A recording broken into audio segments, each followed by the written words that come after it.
में कोरोना महामारी की स्थिति पर प्रधानमंत्री नरेंद्र मोदी की राज्यों के मुख्यमंत्रियों के साथ वर्चुअल बैठक हुई। प्रधानमंत्री ने कहा कि कोरोना वायरस की दूसरी लहर को तत्काल रोकना होगा। मोदी ने देश के कुछ हिस्सों में कोविड-19 के बढ़ते मामलों पर बुधवार को चिंता जताई और इसे फिर से फैलने से रोकने के लिए तीव्र और निर्णायक कदम उठाने का आह्वान किया।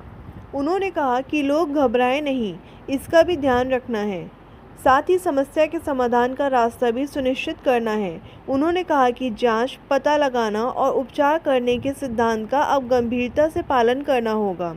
प्रधानमंत्री ने 70% से अधिक RT-PCR जांच किए जाने की वकालत करते कहा कि केरल, उत्तर प्रदेश, छत्तीसगढ़ जैसे राज्य एंटीजन जांच पर ज़रूरत से ज़्यादा निर्भर हैं।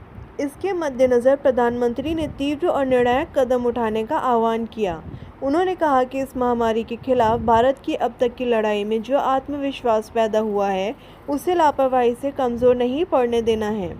प्रधानमंत्री ने वायरस का फैलाव रोकने के लिए सभी राज्यों के मुख्यमंत्रियों से जांच का दायरा बढ़ाने, बचाव के उपायों को लागू करने और टीकाकरण केंद्रों की संख्या बढ़ाने सहित अन्य कदम उठाने को कहा।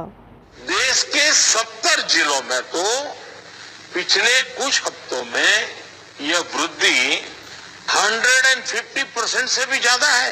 अगर हम इस बढ़ती हुई महामारी को यही नहीं रोकेंगे तो देशव्यापी आउटब्रेक की स्थिति बन सकती है।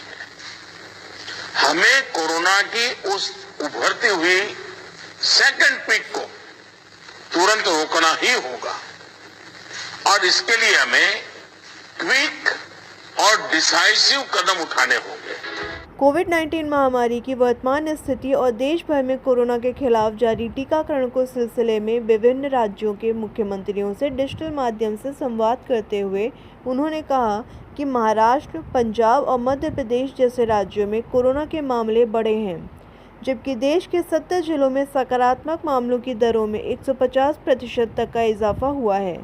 उन्होंने कहा, यदि हम इसे यहीं नियंत्रित नहीं कर सके तो इसके राष्ट्रव्यापी फैलाव की स्थिति आ सकती है।